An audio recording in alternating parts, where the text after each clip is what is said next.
यवतमाळ विधान परिषद निवडणुकीत महाविकास आघाडीची पंचायत। महाविकास आघाडीची भिस्त असलेले अपक्ष सय्यद फारूक करीम यांनी घेतला अर्ज मागे।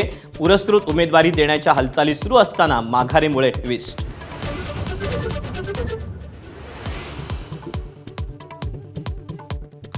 रत्नागिरी सिंधुदुर्गमध्ये महाविकास आघाडीला मोठा धक्का।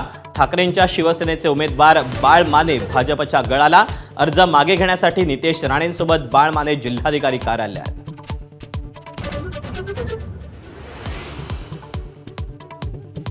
सांगली सातारा मतदारसंघात शिवसेना बंडखोर तानाजी पाटील थोड्याच वेळात माघार घेणार।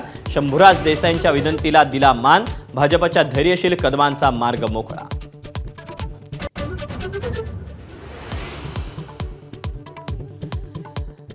नाशिकमध्ये भाजप बंडखोर गणेश गीतेंची निवडणुकीतून माघार। मात्र बंधू गोकुळ गीते निवडणूक लढवण्यावर ठाम।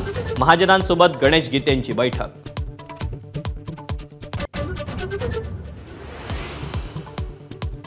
माझ्या कुटुंबातील कोणीही जिल्हा बँकेचा चेअरमन होणार नाही।